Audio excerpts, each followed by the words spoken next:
Hola, buenas tardes a todos, a todas, a todos los que están escuchando y viendo este ciclo al que llamamos Tejiendo Tramas del Mundo Arqueológico. Hoy vamos a estar junto a Luciana y a Diego moderando cómo dos equipos que trabajan en el norte de Argentina van a empezar a charlar, discutir, a desentrañar un poco los incas, hablando de los incas.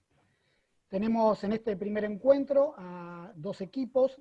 Va a ser a partir de ahora en adelante cada conversatorio, van a estar discutiendo, charlando, comentando dos equipos, ya sea el mismo tema o un tema en particular. En este caso, como ya dije, es el de los incas.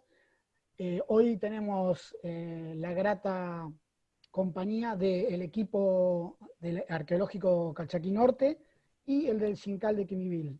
Tenemos al doctor Félix Acuto, al doctor Iván Leibovich, tenemos también al doctor Reinaldo Moralejo y a la doctora Guillermina Couso. Así que la idea es, vamos a ir discutiendo ciertos temas, pueden escribir ya sea por el chat del Facebook Live que estamos transmitiendo o por el chat de Zoom, preguntas, comentarios. Si es así, también se va a habilitar para que participe el público. La idea de estos conversatorios no es solo que quede en el ambiente de la arqueología, sino en otros ambientes, por lo cual quizás esta vez no se va a usar tanto la terminología científica, sino más bien común para que pueda tener un alcance mayor. Así que bueno, para empezar, los saludo a los cuatro disertantes de hoy, que se vayan presentando muy cortamente y arrancamos. Le doy la palabra a Reinaldo Moralejo, que se presente. Hola, buenas tardes a todos, a todas, a todes, ¿qué tal? Gracias a quienes están participando de este primer conversatorio. Y bueno, en esta oportunidad estamos ambos equipos de Calchaquí Norte y del Xincal de Quimivil, quienes vamos a estar coordinando y moderando el resto de los conversatorios, como bien decía recién Cristian. Mi nombre es Reinaldo, trabajo en el Museo de la Plata, soy arqueólogo y bueno, uno de los investigadores que estamos trabajando en el Xincal de Quimivil. Muy bien. Guillermina, tu presentación. Hola, mi nombre es Guillermina Couso, también trabajo en el Museo de Ciencias Naturales, egresada de la Facultad de Ciencias Naturales y Museo, y trabajo en el equipo interdisciplinario del Xincal de Quimivil desde el año 2004. Buenas tardes, Félix. Bueno, ¿qué tal? Gracias por la invitación, un placer estar acá. Mi nombre es Félix Aputo, no Gastón, ese es mi hijo que me usa la computadora para sus clases. Y bueno, soy investigador del CONICET en el Instituto Multidisciplinario de Historia y Ciencias Humanas. Iván. Hola, buenas tardes. Mi nombre es Iván Leibovich. Bueno, también soy arqueólogo. Trabajo igual que Félix en el INICIU en CONICET. Y bueno, nos dedicamos más que nada a la arqueología en el Valle Calchaquí Norte, a entender cómo fue la dominación inca y cómo vivía la gente antes que los incas. Bueno, una vez ya realizada esta presentación, los invito a que empecemos a charlar en este conversatorio. ¿Les parece bien que lo primero y fundamental que charlemos es la importancia de las divulgaciones científicas de los trabajos que se están realizando en ambos lugares? ¿Qué le parece si empezamos con eso? Bueno, ¿querés que empiece yo, Reinal? Sí, parece bien. Bueno, para nosotros lo que es divulgación tiene una importancia fundamental. Ya desde la época de Rafino, cuando hace el primer museo de sitio en Xincal, de ahí para adelante nuestra importancia siempre fue generar espacios de divulgación. Esto más o menos lo hemos logrado con la segunda puesta en valor, que fue en el año de 2013 a 2015, donde intervino Ciencia y Tecnología, la Fundación Azara, la provincia de Catamarca, la Dirección de Antropología de Catamarca, la Secretaría de Cultura, el municipio de Londres, digamos, hubo un montón de actores, con lo que logramos hacer un museo nuevo, más moderno, interactivo, pero siempre, digamos, desde la perspectiva de la población local de Londres, digamos. El día que nos sentamos a ver cómo íbamos a hacer un museo, nos sentamos todos juntos, a ver qué tipo de museo quería la gente de Londres. Por eso termina con una cuestión más bien folclórica y del uso de la nuez. Se hicieron senderos nuevos, cartelería nueva, un depósito visible y visitable, o sea, vos cuando entras al museo ves las piezas que están ahí guardadas, cómo están guardadas, quiénes han donado estas piezas al museo. Se han hecho libros para que los más pequeños y las más pequeñas puedan saber de la vida de los incas. Todo el material que generamos siempre está online y gratis para descargar. Ahora estamos generando un proyecto que se llama Tanta, que es una cancha incaica, una casa inca, digamos, donde se llevaron a cabo todas las actividades desde agricultura, tejido, camino del Inca, cómo se hace la cerámica. Se está desarrollando también un proyecto que está haciendo Ricardo Vasconcelos Moyano, con Paula Espósito, sobre un observatorio astronómico en el Xincal. Diego, otra de las personas que trabaja en nuestro equipo, Diego Gobo, está desarrollando un Minecraft, o sea, a partir de todo lo que encontramos en Xincal, para que los chicos aprendan jugando de otra manera, que lo puedan desarrollar en esta clase de juegos. Hicimos un tótem interactivo donde vos también, como una gran tableta donde vos tocas y sabes quién excavó, dónde excavó, cuándo excavó, qué sacaron, y ese tótem interactivo, la idea también, que está ahora en Xincal, es subirlo online. Digamos que todo estamos tratando de generar, desde un plan de gestión del manejo de sitio hasta los libros para divulgación, que sea todo gratis, online, accesible, y que cualquier persona pueda tener acceso a ese tipo de material. Y generar el espacio de Xincal como un espacio realmente interactivo, didáctico y en un lenguaje comprensible. Eso, digamos, es lo que estamos tratando de hacer desde Xincal, ¿no? En este sentido, Félix, te pregunto, ¿cuán importante es entonces hacer partícipe a los pueblos originarios de los lugares donde estamos excavando? Bueno, como decía Guillermina, bueno, la difusión siempre es importante, es muy importante, pero hay un tema que tenemos que siempre tener en cuenta, y está bueno todas las herramientas que hoy día tenemos para hacerla, pero el tema que tenemos que tener en cuenta es los discursos que armamos con la difusión, ¿no? Ser críticos y reflexivos sobre qué vamos a contar, porque obviamente los discursos que nosotros contamos no son inocentes, sino que generan representaciones de colectivos, sobre el pasado, sobre el presente, sobre la existencia o no de esos colectivos. En nuestro caso, nuestro proyecto siempre hizo difusión, al principio de manera medio artesanal, luego con proyectos más sistemáticos y más armados. Y el otro punto que hay que tener en cuenta es con quién se busca articular, ¿no? Creo que la difusión, en mi opinión, no es algo generalizado, no es difusión para todos. Yo la orientaría para un colectivo determinado, y nosotros en nuestro caso siempre fue que los procesos de difusión y las actividades de difusión estuvieron involucradas hace ya muchos años con el proceso de resurgimiento y organización y proceso de las comunidades diaguitas calchaquíes del Valle, y con los procesos de autorreconocimiento. Entonces, estuvo siempre orientada hacia eso, hacia poner esta herramienta, poner el conocimiento a disposición de estos colectivos y de estos procesos, ¿no? Porque me parece que hablar en general es como complicado, porque por el vocabulario que se usa, porque dijimos al principio de acá, o sea, qué vocabulario vamos a emplear, qué ideas vamos a transmitir, qué nivel de profundidad van a tener esas ideas.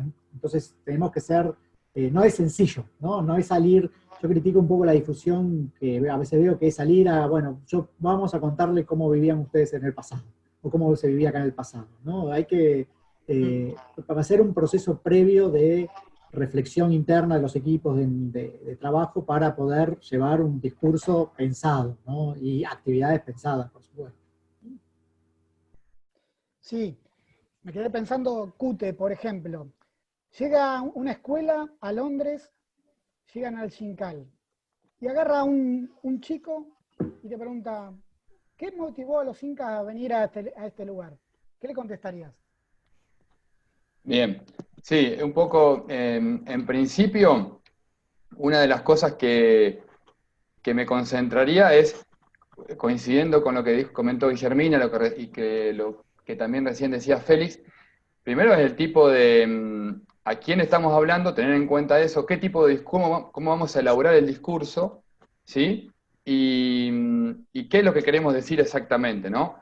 Porque yo creo que una de las claves en la difusión es el lenguaje que vamos a utilizar para no caer en tecnicismos que son típicos de la arqueología y que después justamente nos dejan encerrados en un núcleo, en una burbuja, y que, bueno, siempre quedamos en ese discurso para cierto sector. Entonces, en el caso de un colegio, yo me concentraría por ahí en pensar, te lo puedo actuar, digamos, si querés lo podemos actuar, porque nos ha pasado de estar trabajando en el Xincal, cae un colegio con los docentes y con las docentes, y de algún modo nosotros nos acercamos a los guías y colaboramos en conjunto con toda la difusión que se hace del sitio, y por ahí no son temas que estén planteados dentro de la guía que se hace del Xincal, ¿no? Cuando se hace una guía del Xincal, se tocan determinados puntos, ¿no? Está pautado 45 minutos, 1 hora y media, ¿no? Ya está eso reglamentado, ¿no? Organizado dentro del grupo de guías. Y a veces salen otros temas, como por ejemplo esto que acabaste de decir, y como otros tantos que están anotados en el flyer, como cuándo llegaron los incas, ¿no? ¿Quién llegó? Bueno, son temas que son típicos de la literatura, que ya vienen de manual, Capeluz, cuando estudiábamos en la primaria y en la secundaria, ¿no? Entonces, como primera medida, yo le diría que fueron varios los motivos, ¿sí? Que llevaron a los incas a expandirse, no tanto, o sea, no solamente hacia el sur, sino también en diferentes direcciones, ¿sí? Tanto hacia el norte, sur, este y oeste. En el caso particular de lo que es el Collasuyu, lo primero que se creía que el Inca podía venir en búsqueda de recursos, ¿no? Recursos mineros, que fue, digamos, como la hipótesis que más se manejó durante un tiempo largo.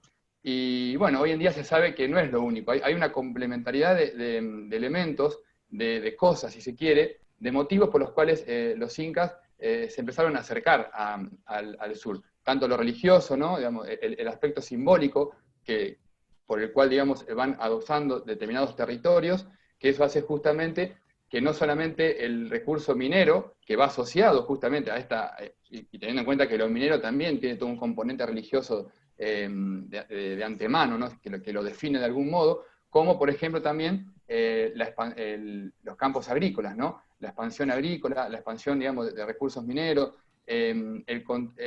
las relaciones de poder que se estaban estableciendo con grupos hacia el sur, donde el componente religioso era como algo transversal. Yo no sé si verlo como, es una cosa o es otra, no. Es todo transversal, lo veo como un conjunto de elementos que hacen que un grupo, como en este caso los incas, comienzan a moverse hacia un sector determinado. Yo iría por ese lado, sin focalizarme en un aspecto, porque evidentemente los estudios ya lo revelan, ustedes están encontrando también eso, y en la zona del Valle Cachaquí, y también en estudios que han realizado con grupos de Chile, con Troncoso, ¿no es cierto?, donde ustedes ya están planteando esa cuestión de la importancia de lo ceremonial como un aspecto, digamos, que llevó a la expansión hacia el sur de los incas. No sé cómo lo están viendo ustedes, creo que estamos coincidiendo en ese aspecto.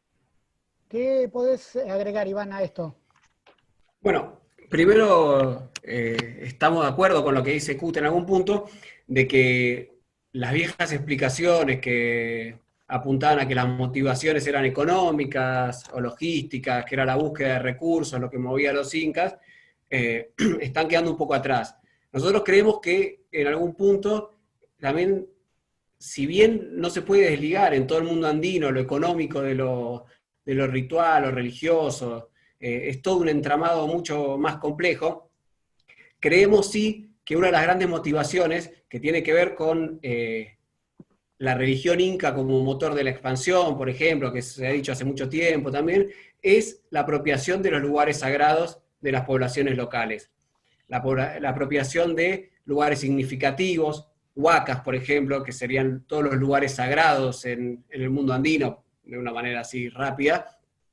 Y creemos que si bien hay una intensificación de, por ejemplo, lo agrícola que se ve en muchos lugares, en la Quebrada Humahuaca, en la Puna de Jujuy, en todos los valles orientales, digamos, entre Jujuy y Salta, es muy evidente la expansión agrícola, mismo en el Valle Calchaquí creemos que también puede haber.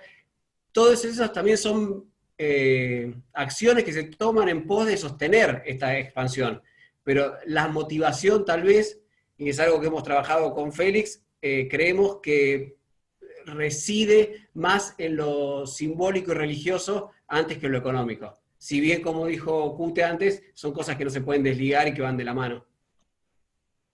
Entonces podríamos decir que es una multiplicidad de causas y consecuencias. Sí, sí, yo en lo particular creo que sí. De hecho, esa idea, bueno, cuando se empezó a trabajar en el Xincal, cuando ya Rafino empezó a plantear la idea del nuevo Cusco, allá por la década del 80, ¿no? 1981, 1982, un poco ya empieza a dejar planteada esta cuestión, ¿no? No pensar, si bien, ojo, Rafino fue uno de los primeros, junto con Llagostera en Chile, que empiezan a pensar en la importancia de lo minero, ¿no? Como este aspecto central que motivó a los incas a venir hacia el sur. De hecho, en la zona del Xincal están toda la zona de Capillita, la zona de Famatina, que siempre se lo vinculó como el lugar donde había que llegar, digamos, y bueno, y de hecho el Xincal como el centro nodal de toda esa red.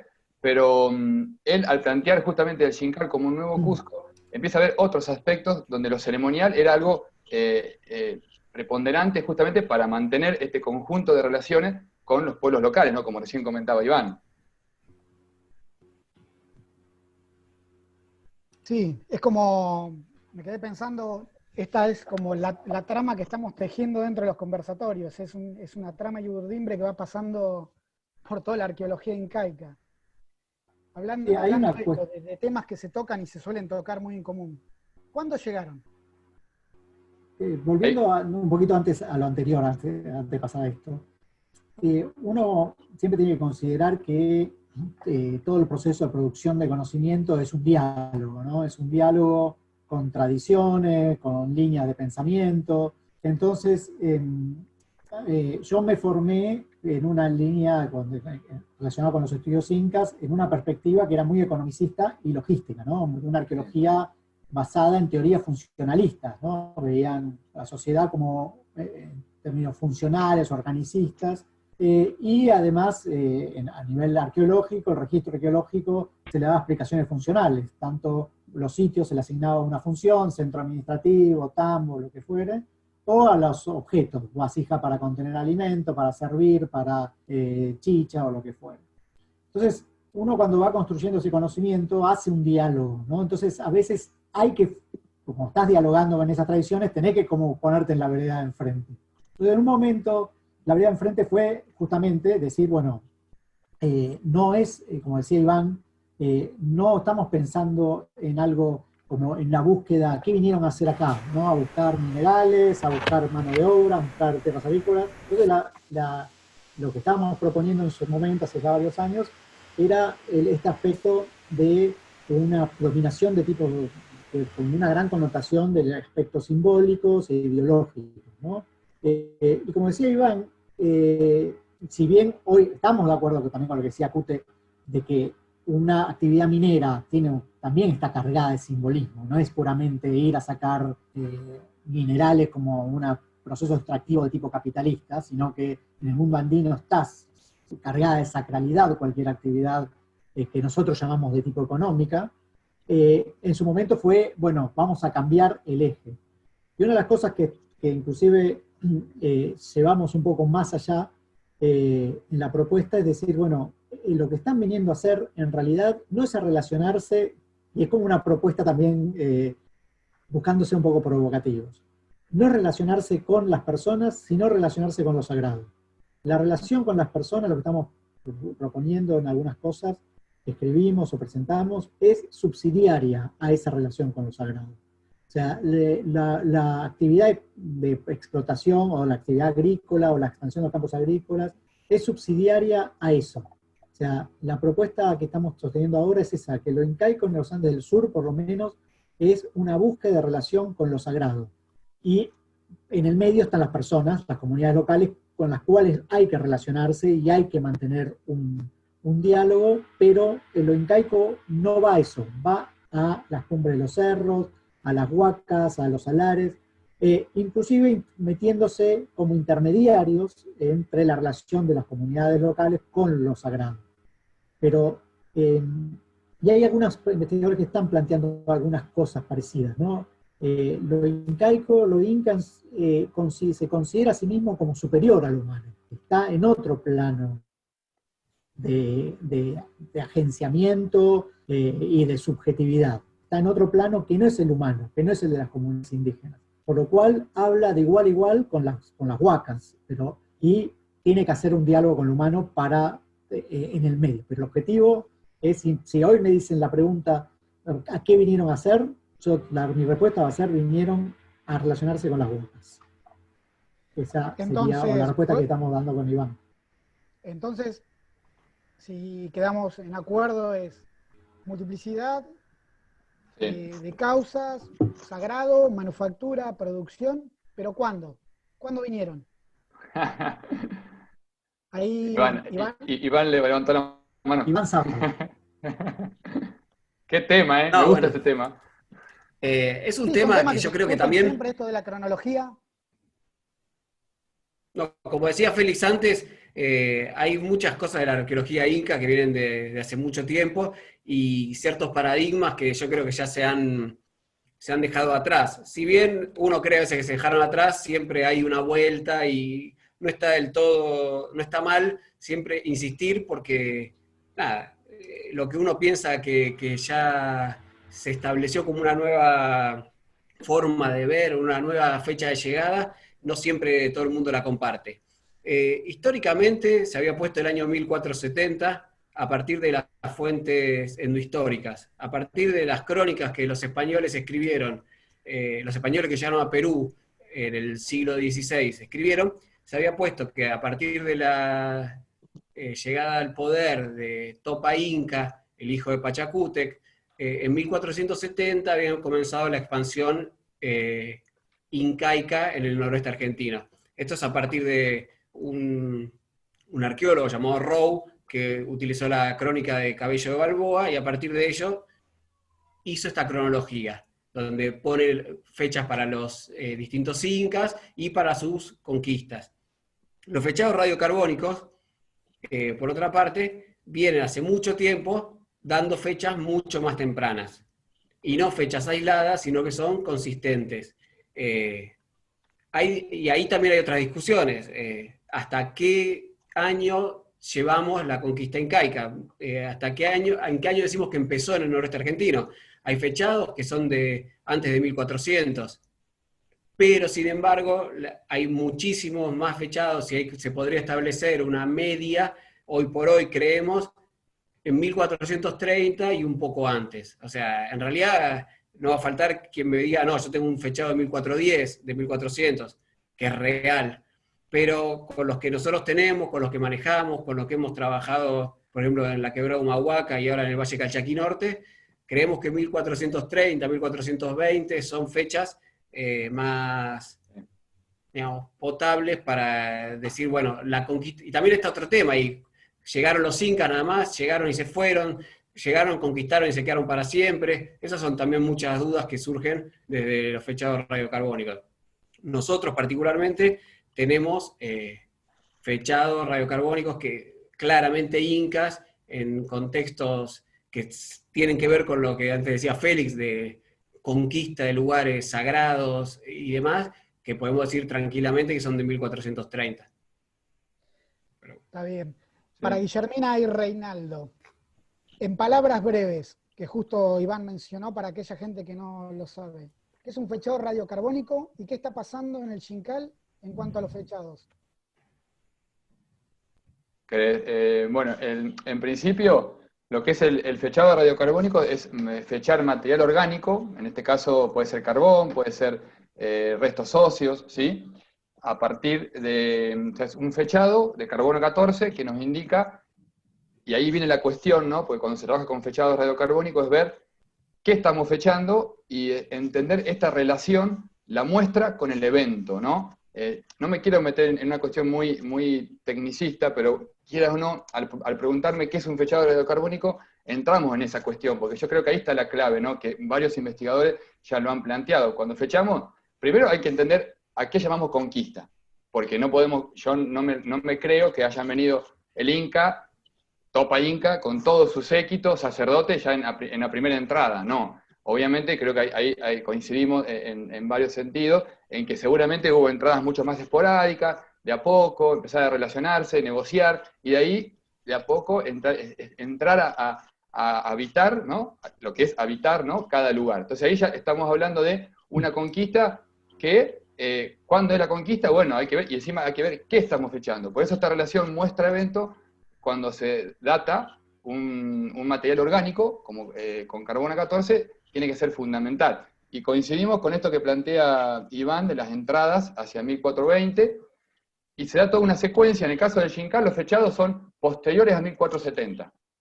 Hay fechados que datan el Xincal en 1480, 1490, 1500, pero también hay fechados de las guerras calchaquíes, que es otro evento, ¿sí? Que se lo vincula con el momento que estaban en disputas territoriales Chelemín con los grupos europeos, ¿sí? Pero eso ya es un fechado posterior, ya ahí me estoy yendo hacia más adelante, hacia el 1600.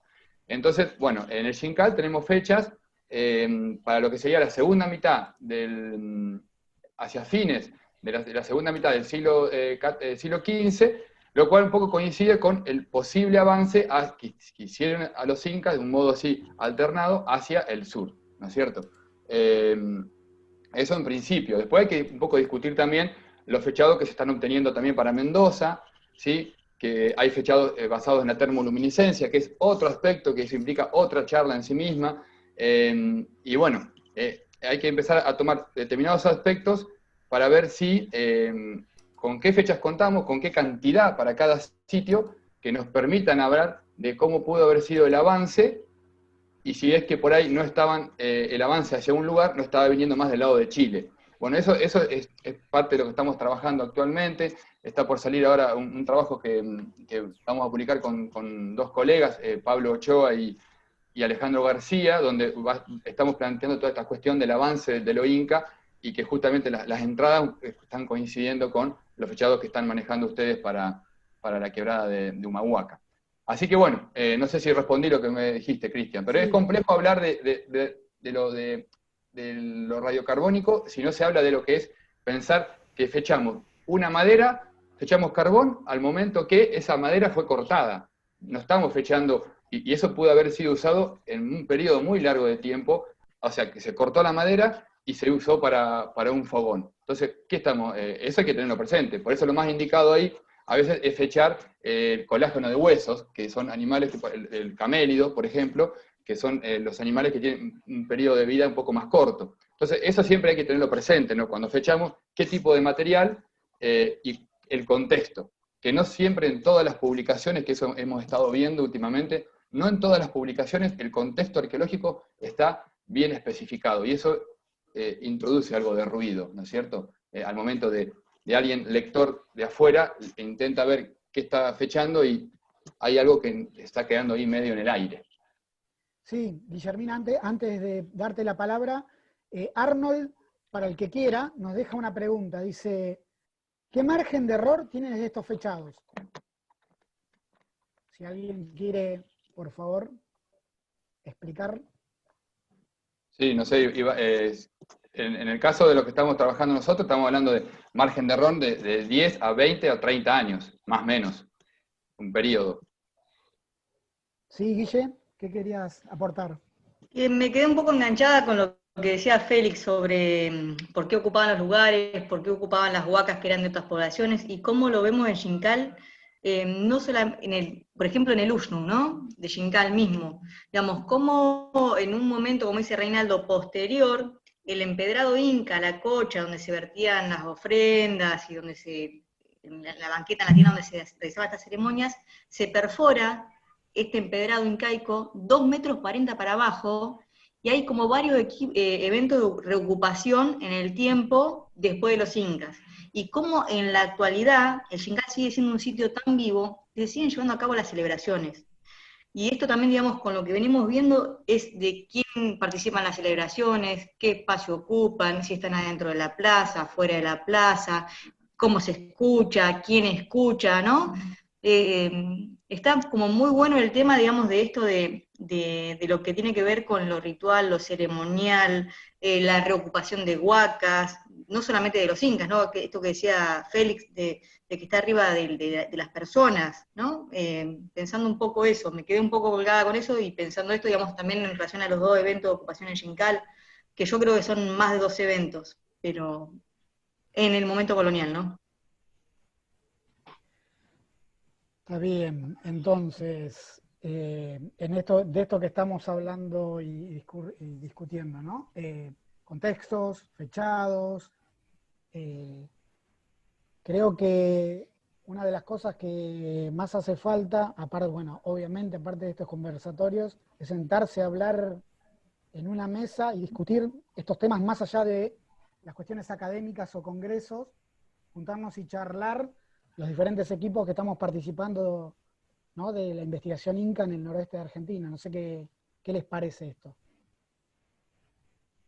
Sí, de hecho el año que viene se pretende hacer, se va a retomar el antiguo Tanoa, ¿sí? Bueno, las primeras jornadas de arqueología del noroeste que se van a hacer en Tilcara, tengo entendido. Yo creo que es un buen lugar, un buen momento como para plantear estos temas, ¿sí? Eso en cuanto a lo inca, ¿no?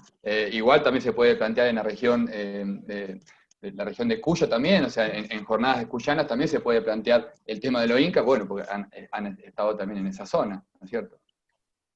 Pero sí, coincido en que son temas bien específicos que hay que trabajarlos ya en reuniones y discutirlos más que en ponencias, a modo de ponencias y preguntas, más en mesas redondas de debate, ¿no? Me parece que viene por ahí la cuestión, que a veces nos hace falta eso, más que nada. Otra de las preguntas que suele surgir mucho a veces cuando van chicos es, llegaron los incas, ¿estaban solos ahí? ¿Había alguien? ¿Se pusieron en un lugar apartado de otro? ¿Se pusieron arriba de otro? ¿Qué puede decir el equipo Calchaquí de esto? ¿Félix? Yo esperaba a Iván que hable. Bueno, eso es todo un tema, ¿no? Que creo que tenemos que revisar. El tema de a quién llamamos los incas, ¿no? Que Sí. a veces nos resulta más fácil decir así que discutirlo, ¿no? Yo me hago un mea culpa acá, ¿no? De que decimos los incas y a veces no estamos seguros de quién estamos hablando, ¿no? Si estamos hablando de gente encaizada, Mitimae del lago de la zona de Titicaca, o gente local que fue fue transformada en su estatus para actuar como si fueran los incas. Ese es todo un tema que la etnohistoria tomó, sobre todo en la década del 80, lo empezó a discutir y después, en esa época en que sobre todo la búsqueda de esta disciplina era los grupos étnicos, estaba por ese lado, entonces estaba rastreando eso, pero que lo hemos medio abandonado, ¿no? Porque todo un tema de los procesos de transformación de grupos en esta situación de colonialismo. Y de los grupos, no solamente estamos hablando de los locales, de la gente, el colonialismo sobre poblaciones que vivían ahí, sino del colonialismo de la gente que se llevaba, transportada hacia otra, la transformación de esas personas, ¿no? La categoría de los incas es complicada, y me parece que es un tema que deberíamos trabajar. ¿Quiénes son los incas? En esta zona, ¿no? Por lo menos, en los Andes del Sur.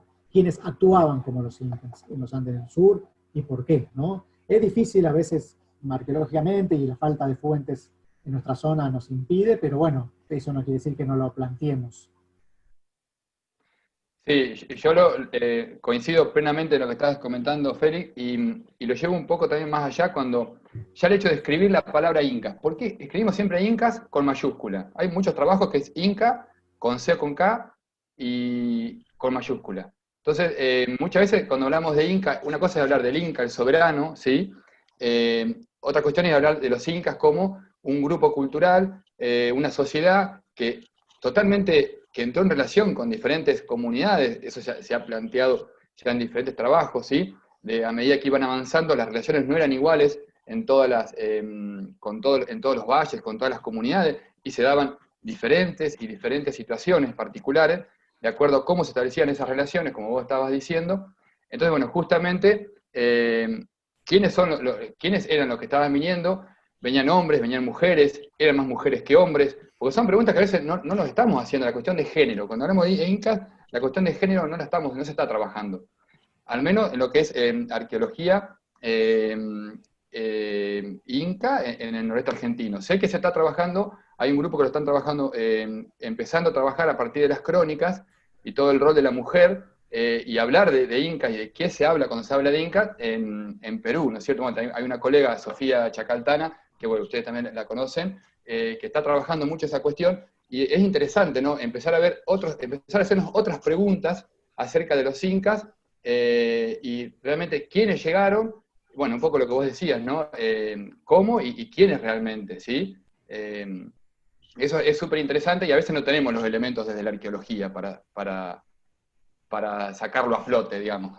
O sea, es complicado. Son preguntas interesantes, pero a veces difíciles de arribar desde la evidencia. Pero bueno, son para darle continuidad. Sí. Juan Pablo Sí. Aguilar nos deja una pregunta. Dice, sí. No, que quería retomar algo, lo que decía Iván? Cute. Sí, quería Dale. retomar lo que, bueno, primero un ejemplo de esto que hablaban de la endohistoria, de buscar los grupos étnicos y de alguna manera luego hacer ese encuentro con la arqueología. Siempre son cosas discutibles, pero por ejemplo la quebrada Humahuaca, yo que trabajé en La Huerta, que era un sitio inca muy grande, inca, sobre un sitio local muy importante, ahí se hablaba de que, según las crónicas, junto con el inca habían llegado los chichas orejones. Eso es una crónica que rescata Rafino en los 80. Y orejones era porque eran asociados al inca, y los incas tenían como una característica usar unos aros muy grandes que le deformaban las orejas. Entonces la crónica hablaba de que el inca no llegó solo, sino que llegó con los chichas orejones. Bueno, en La Huerta hay una especie de barrio con cerámica, chicha sería chicha, yavi, como a nivel arqueológico se lo conoce como yavi muchas veces, del sur de Bolivia y el norte de Jujuy. De alguna manera ahí tenemos una identificación de que hay grupos incaizados, como decía también Félix antes, que vinieron con los incas. Pero también a mí me surge una duda, y lo planteo acá, que yo durante mucho tiempo pensé que tal vez nunca un cusqueño había llegado a estos lugares donde nosotros trabajamos. Sin embargo, a fuerza de leer muchas fuentes, crónicas de las tempranas, de las tardías, existen múltiples referencias a infinidad de parientes, primos segundos del Inca y demás, que eran unas familias muy extensas, que los mandaban a los rincones más recónditos del Tahuantinsuyo a cumplir determinadas labores. Entonces, a partir de eso, y lo pienso en voz alta en realidad, yo creo que si bien el grueso de la gente no sería cusqueña y sería encaizada, no es improbable que haya habido cusqueños encabezando estas delegaciones, que finalmente eran quienes mandaban en estos lugares donde los incas conquistaban. Sí. Les paso un par de preguntas que nos van llegando al chat. La primera de Juan Pablo Aguilar dice, ¿cómo transmiten a la comunidad en general estos temas académicos? Y Luis Capelletti le interesaría saber sobre trabajos lingüísticos, si es que son tenidos en cuenta, si hay presencia actual de la lengua cacana por las zonas que trabajan. Les dejo libremente a ustedes el que quiera arrancar. No sé si quieren arrancar ustedes. Bueno, en el caso de la pregunta de Juan Pablo, hola Juan Pablo, ¿cómo estás? Te saludamos.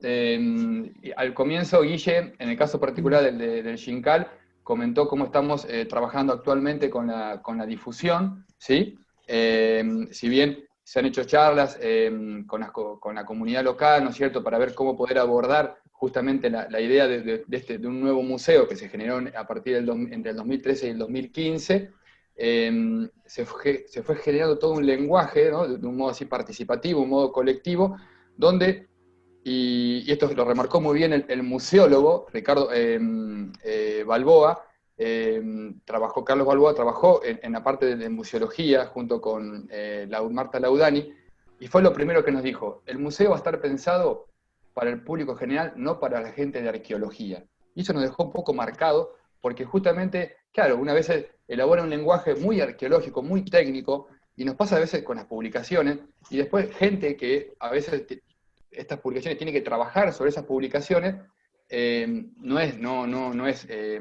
la llegada no es la misma. Entonces, bueno, en ese caso, esto es un lenguaje que se trabajó desde la comunicación social, un lenguaje abierto a todo público, a través, usando diferentes tipos de infografías, donde justamente quizás el centro no era tanto en el hallazgo del Xincal, sino empezar a mostrar diferentes imágenes con un lenguaje ameno y que mostrara la relación de los incas con el territorio en general, y no tanto, bueno, en tal recinto se encontró un arígolo, no era caer en eso, sino justamente ampliar el panorama.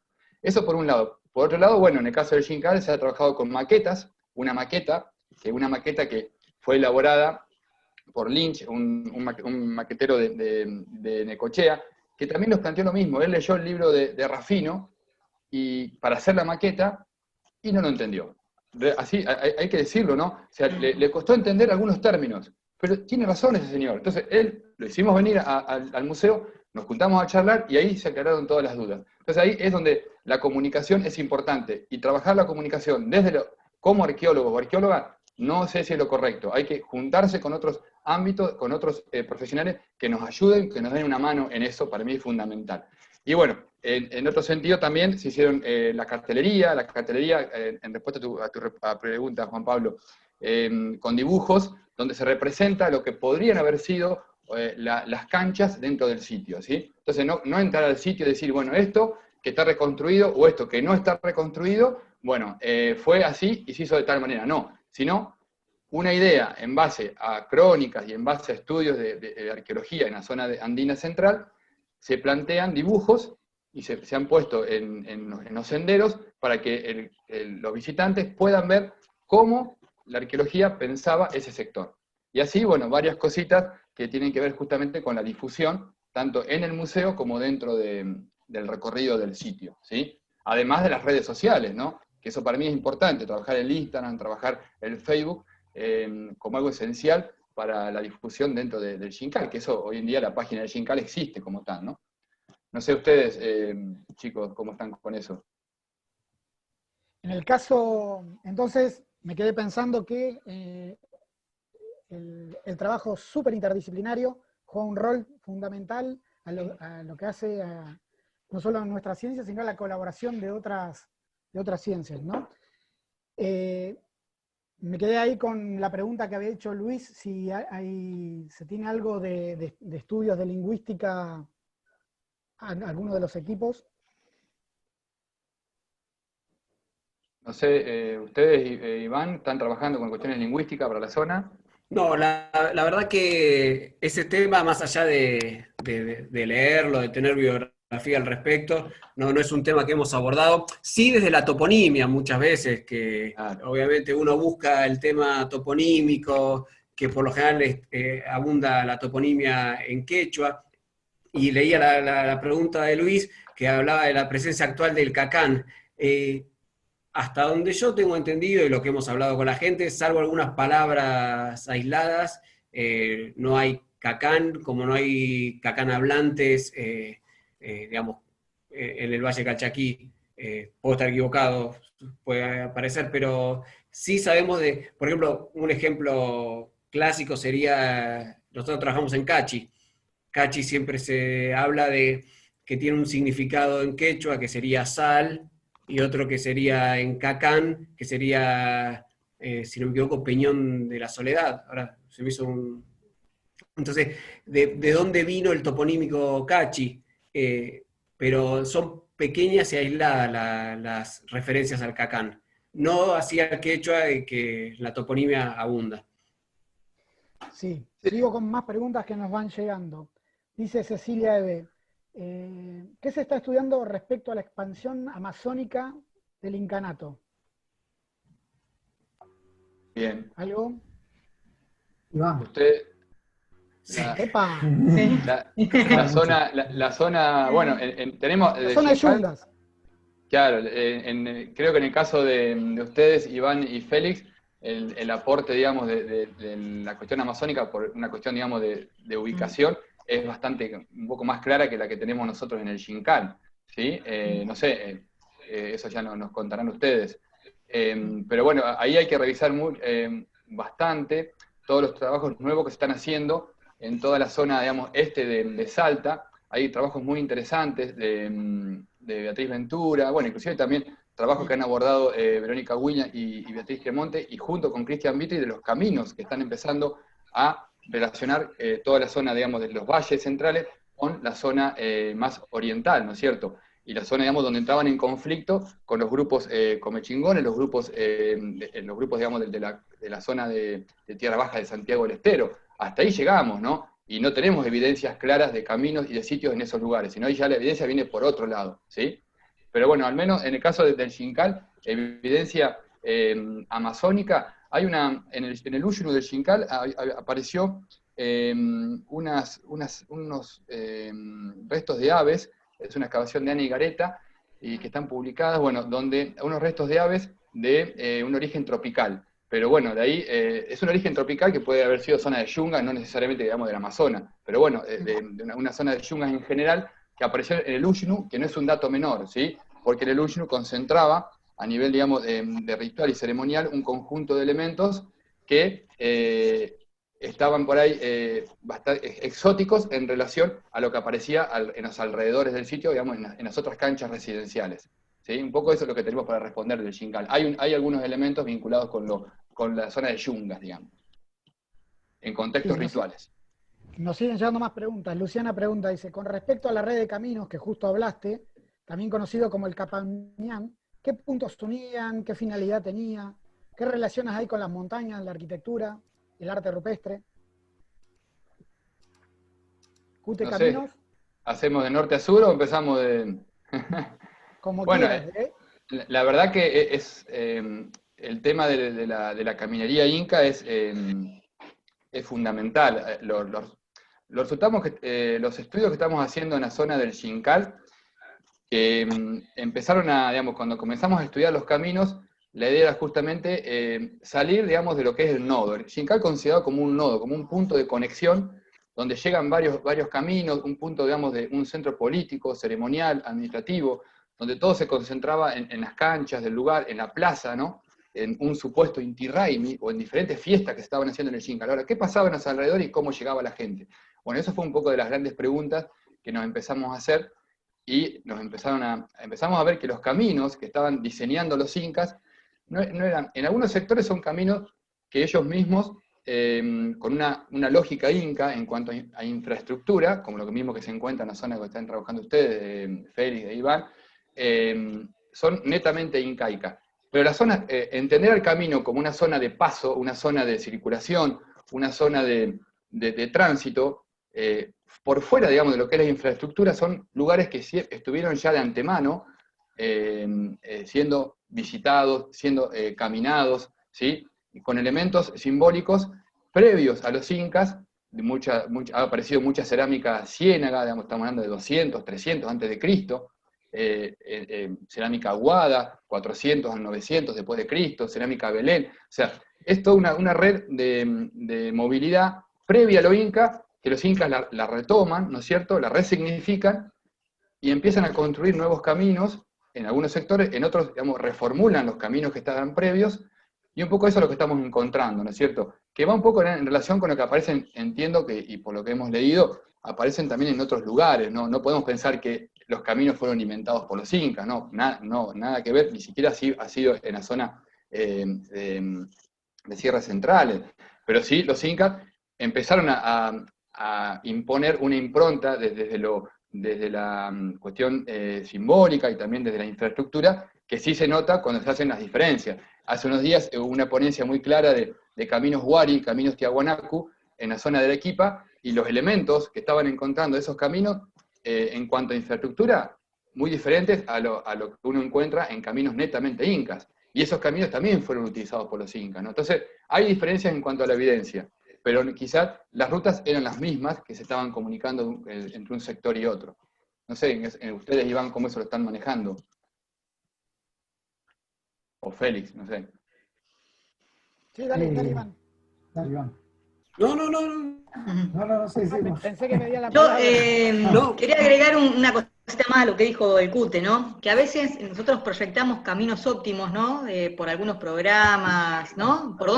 Cuál sería la ruta óptima con menor pendiente, con un montón de cosas. Y a veces la ruta óptima que vos ves con esos programas no son las que realmente siguieron los incas.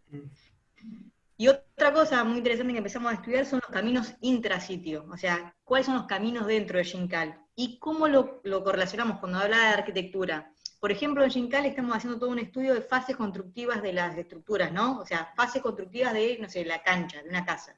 Entonces vemos cómo esas fases constructivas nos llevan a la puerta de entrada cerca del camino, ¿no? De estos caminos internos, o sea, no solamente estudiar el camino del Inca como camino del Inca, sino ver qué pasa adentro de los sitios con los caminos, y con la arquitectura que acompañan, y con las fases constructivas de estas canchas, galpones como callancas, ushnu, cuáles son las paredes, ¿no? Como en la plaza, cuáles son las paredes que te permiten el ingreso y cuáles no.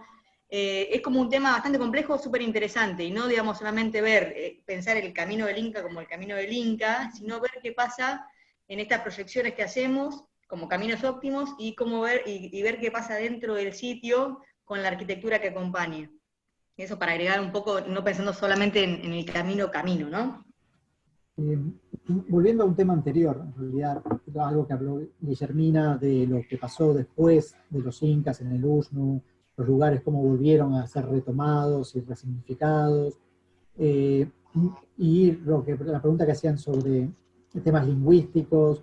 Creo que una de las claves que tenemos que también, hay gente que lo hace, pero por ahí enfatizar un poco más para entender todo este proceso de colonialismo incaico y del impacto incaico sobre, en este caso, los Andes del Sur, es empezar a explorar un poco qué pasó después, es decir, cuál fue las consecuencias de todo esto.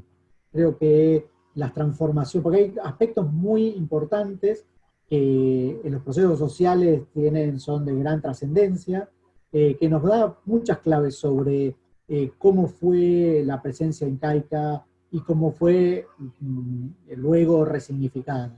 Uno de esos es justamente la toponimia, ¿no? Cambiar los nombres de los lugares y que hoy se preserven nombres en quechua, quiere decir que el impacto no fue que vinieron 15 minutos y se fueron, y no, para que haya una transformación del significado de los lugares es porque hubo una importancia, una presencia importante y un contacto importante. Cuando los sitios son retomados, por ejemplo, Nevado de la Conquija, que sigue construyéndose, o la Ciudadcita, ¿no? Estos sitios que donde siguen construyéndose apachetas, la plaza se sigue utilizando, inclusive hasta momentos recientes. Lo que, bueno, Guillermina contaba de las evidencias en el Uxnu del Xincal. Entonces, todo esto, y también narrativas orales, ¿no? Las memorias orales que siguen hablando inclusive hoy día de los incas, ¿no? ¿Por qué se sigue hablando? Y también memorias orales de gente que hablaba quechua, ¿no? Hoy quedan muy pocos en el noroeste argentino, pero que te hacen referencia a la gente que seguía hablando quechua. Y eso viene de la influencia incaica. Entonces, creo que ver qué pasó luego en lo que nosotros llamamos el periodo hispano-indígena, o los periodos de contacto con los españoles, nos va a dar también mucho entendimiento de la época incaica, porque es todo un proceso que continuó, por supuesto, ¿no? Lo inca como un mito, lo inca como algo que se resignifica, lo inca como algo que se rechaza, o lo que fuere, ¿no? Pero hay muchas claves, me parece, en ese periodo que es un periodo que realmente no se ha estudiado mucho, ¿no? Lo que la arqueología denomina contacto hispano-indígena. Sí, con respecto Quería agregar una cosita más quería agregar una cosita más a lo de Félix. Dale. Cuando hicimos el trabajo, o sea, nosotros tendemos a hacer mucho trabajo interdisciplinario, ¿no? O sea, no quedarnos, digamos, solamente en lo arqueológico. Y trabajando con Marta Laudani, que es la que estuvo encargada de la parte de turismo, en la puesta en valor, nosotros no entendíamos por qué Xincal no era apropiado por la misma gente de Londres, de Belén, y había gente que vivía ahí nomás y no había visto nunca Xincal.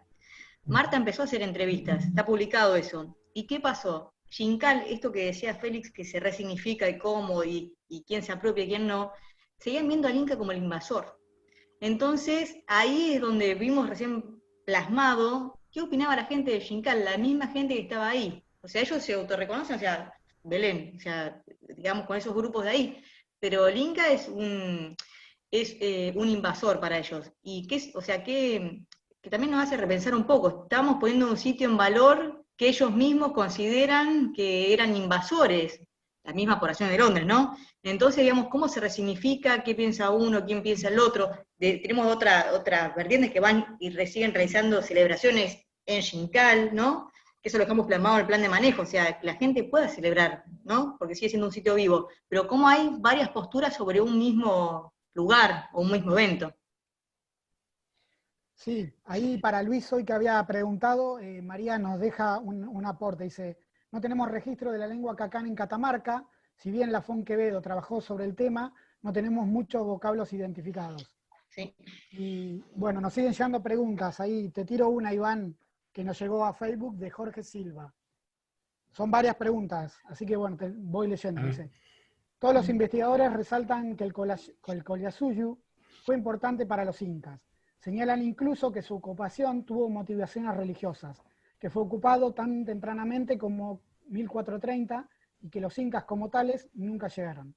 Algunas preguntas al respecto, si podés contestarle, dice. 1. ¿Por qué los incas no construyeron arquitectura imperial con piedra labrada en Argentina, al igual que en otras regiones del imperio? 2. Si se habla de 1430, ya no podríamos hablar de conquista por Topa Inca Yupanqui. Y 3, ¿por qué ese afán neocolonialista de desconocer a los incas y los cusqueños en particular, como una cultura o sociedad capaz de construir un imperio? Bueno, primero, voy por la fecha primero. 1430, decimos que no podría haber sido, a ver, lo de Topa Inca Yupanqui con 1470 tiene que ver con la cronología de Rowe nuevamente, que él dice que en 1438 Pachacútec, en Cusco, al derrotar a los chancas, comienza con esta época del Tahuantinsuyu imperial. Si nosotros tenemos fechados anteriores a esos, no podemos seguir de alguna manera esa cronología, esos nombres y demás. Entonces, Topa Inca seguramente conquistó o anduvo por el noreste argentino, pero de acuerdo, si creemos que él empezó a gobernar en 1470 efectivamente, y antes junto con el padre, la conquista fue realizada antes. En cuanto a la arquitectura, sí hay la arquitectura tipo Cusco imperial, también es muy rara de encontrar fuera de Cusco, salvo en algunos lugares excepcionales. O sea, no es la regla en todo el imperio inca. Obviamente que hay un montón de ejemplos en lugares donde realmente los incas tenían un gran interés.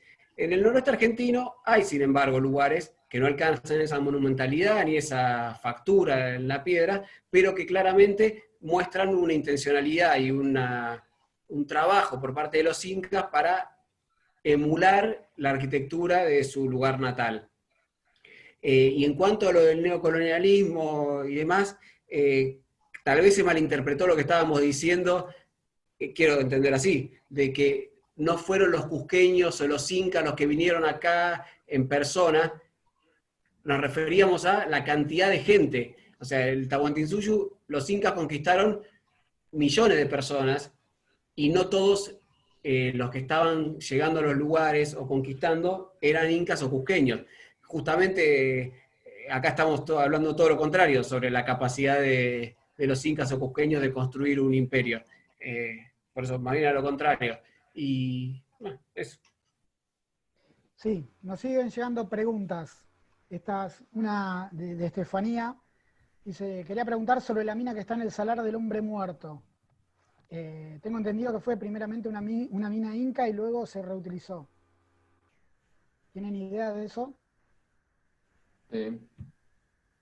Entiendo que se está refiriendo a los trabajos en Inca Cueva, ¿no? En la zona de Antofagasta. No, creo que son los trabajos de López, ¿no, Iván? Sí, bueno, de Coloca López, sí, el sitio A ver, Inca Cueva. Sí, es donde No, no, no, encuentran- no. Hombre muerto en Antofagasta de la Sierra.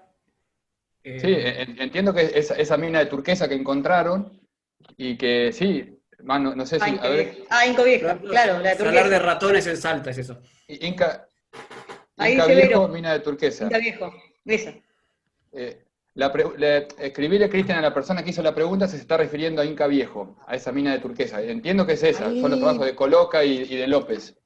sí, es lo mismo que está Ahí Sí, está, diciendo Verónica, ahí Vero, nos perfecto. está aportando que es Inca Viejo el trabajo sí. Claro, pero eso es en de López. Salta. Es el salar de ratones en Salta, eso.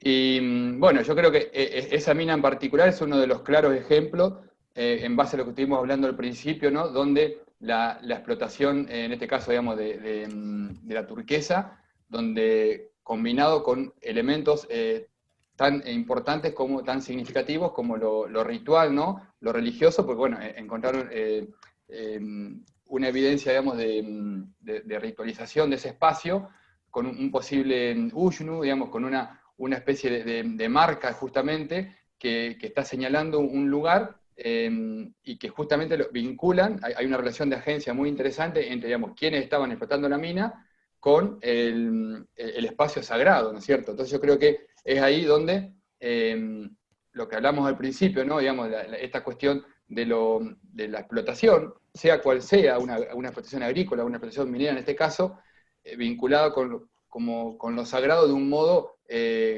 transversal, digamos, que es parte, digamos, de lo mismo, no es parte de lo que se está haciendo, ¿no es cierto? Así que bueno, supongo que apunta a esa cuestión, ¿no es cierto? La pregunta, no sé si es eso. No, Ahí, dice que es ahí Incahuasi. Incahuasi, de eso estaba hablando. Les tiro otra pregunta que va surgiendo para el equipo de Xincal, de Hernán Alancay, dice, ¿existen Hernán. evidencias de trabajos metalúrgicos en el Xincal o en sus cercanías? Hola, Hernán. Sí, en Quillay. Ya es un sitio que descubrió Rafino hace mucho tiempo atrás, donde están los hornos de Quillay. Y sí, hay evidencia. No de trabajo en el Xincal, sí en sitios próximos como Quillay, Hernán. El Valle Calchaquí, algo que puedan aportar de la metalurgia. No Iván. escuché, perdón. No, algo que puedan aportar desde el Valle Calchaquí de la metalurgia. Vos. Yo creo que vos podés aportar sobre eso. ¿La queremos escuchar? Gracias. Seguimos con la siguiente pregunta. Dice Laura Rodríguez. Sabiendo que no son equipos que están trabajando en Santiago del Estero, ¿qué Sí. conocen ustedes al respecto de eso? Justo es algo que veníamos estos días hablando, Cute. Lo de Tabada, espectacular O los sea, trabajos para regresar, y lo de Lorandi, esos trabajos, los de Verónica Williams, están muy buenos para retomar toda esa vertiente. Nosotros en Xincal tenemos un fragmento de una vasija Suntituyoc, una santiagueña con el búho espectacular. Tema para seguir trabajando, ¿no, Cute? sí, el caso de Santiago del Estero, bueno, es como la anexión de las zonas, digamos, de tierras bajas. Ahí hay que pensar, porque muchas veces, digamos, primero en principio es pensar cómo es la expansión inca y empezar a meternos en esta cuestión de los tipos de fronteras, ¿no? Ya son viejos trabajos de Hislop, acerca de fronteras internas, fronteras más externas, ¿sí? Entonces acá hay una cuestión muy interesante donde, al menos por ahora, en lo que es Santiago del Estero, las mayores evidencias de zonas de relaciones de los pueblos de las tierras bajas con los incas se está dando a partir de lo que es la cerámica, ¿no? Esta relación de la cerámica Berías con el yocaví que aparece en la zona de Valle, los metales, ¿sí? El tema de la metalurgia, objetos de metal, y también el tema de los tejidos. Entonces, bueno, pero no hay evidencias en cuanto a arquitectura, ¿no? Ni de caminos, ni de sitios arqueológicos que nos puedan decir, bueno, el Inca ocupó esta zona, pero que no haya esa evidencia no quiere decir que los incas no hayan estado, y que los incas no hayan estado en relación. Yo creo que hoy en día Santiago del Estero es una de las provincias que hay que ubicarlas en los mapas de que, como parte del Tahuantinsuyo, que esa es otra gran discusión, ¿no? Cuando vemos los mapas del Tahuantinsuyo, ¿quién lo hace el mapa? ¿Quién lo está diseñando, no? Entonces, bueno, yo creo que ahí Santiago del Estero es otra de las provincias, más allá de de toda esa discusión si Santiago del Estero entra o no en Capacñán como proyecto de la UNESCO. Esa es otra discusión que no la vamos a tener ahora. Pero más allá de eso, Santiago del Estero es una de las provincias que está incorporada a lo que fue el Tahuantinsuyo. El tema del quechua también. Entonces, bueno, sí, son muy interesantes los trabajos que se están realizando, de Tahuada, Angiorama, 2008 en adelante, pero se retoman viejos trabajos, como decía Guille, de Lorandi, ¿no? Yo creo que si hay que empezar a leer Espectaculares. Esa temática, a quien le interese, hay que leer los viejos trabajos de Ana María Lorandi, de la década del 80, con Williams, que justamente trabajan eso y los vínculos que tenían con sitios como Potrero Chaquiago, ¿no? Que está en la zona de Andalgalá, con estos grupos de Santiago del Estero, ¿no? Inclusive también estas relaciones de Santiago, los grupos de tierras bajas con los sitios con La Paya, ¿no? Con lo que se está apareciendo en la zona de La Paya, ahí en Salta. Entonces, bueno, es un tema súper interesante que da para que hablemos una hora prácticamente, ¿no? Y como dice Verónica, el tema de los textiles, de los torteros, donde se reconocen algunas iconografías incaicas, también es muy interesante. Sí. La seda. Volviendo a algo que quedó anterior, Griselda nos pregunta si pueden explicar en una oración muy simple a qué se refieren exactamente cuando dicen toponimia. ¿Qué es la toponimia? En una oración. Toponimia son los nombres de los lugares. Claro. Los nombres de los lugares, es eso. Por eso es que decíamos que existe toponimia quechua, que quiere decir que hay nombres de lugares o de montañas o de determinados parajes en quechua. Eso. Buscando preguntas. Sebastián Martínez les manda saludos y dice, en el caso del Xincal, si la población del lugar logra apropiarse de los conocimientos derivados de las investigaciones, quizás realizando aportes o sugerencias al interior de los equipos de investigación. Primero, Xincal, ¿qué opina de eso y qué está pasando? Si está pasando algo similar en el Valle Calchaquí, Félix. Yo en principio no entendí bien la pregunta. A ver que... Vamos de vuelta. Si la gente del lugar, sí, en el caso del Xincal, logra apropiarse de los conocimientos derivados de las investigaciones. Si se apropian de esos conocimientos y si a su vez realizan aportes o sugerencias al interior de su equipo para construir un discurso. Bien, no sé, Guille, si querés. Sí, dale, sí, la verdad que sí. Tratamos que el trabajo sea mancomunado, un poco como dice Félix. O sea, no sirve, digamos, como venir a nosotros a decirle cómo llaman las cosas o qué es lo que vemos nosotros. Nos interesa mucho ver su punto de vista. Y para ello hemos desarrollado varios proyectos de extensión sobre el patrimonio tangible y el patrimonio intangible. Entonces, en base a todo eso que venimos trabajando y siempre comunicando lo que hacemos y haciéndolos partícipes, siempre que vamos a la radio, nos juntamos en el museo, hacemos charlas, pero nos interesa mucho ver qué piensan ellos y cómo generar una interacción. Por eso queríamos ver qué era importante para ellos. No importa qué es importante para nosotros. Entonces, siempre hacer trabajo de extensión con lo que es el patrimonio tangible y el patrimonio intangible. Venimos haciendo trabajo ya desde hace 2010, Cute, arrancamos los proyectos de extensión, o antes, 2008, de ahí lo hicimos ininterrumpidamente. Y hacemos mucho trabajo con los guías del museo, para, digamos, porque en definitiva es como un gran entramado, un poco lo decís vos, Cristian, o lo que dicen ustedes. Nosotros somos solamente una parte, nosotros somos los investigadores, investigamos, pero digamos, el Xincal es un gran entramado de actores, desde la población, o sea, tratamos de que todo llegue para la población de Londres, para los guías, para la encargada del sitio, para el público en general, buscar estos acuerdos. Creo que es fundamental, o sea, es totalmente fundamental esa pata, para nosotros, por lo menos como equipo. De hecho, hace mucho tiempo ya que estamos excavando muy poco y haciendo muchas más tareas de difusión, extensión, y buscando métodos para, digamos, para, no sé, como líder, para no realizar tantas excavaciones. Estamos buscando otros aspectos de Xincal.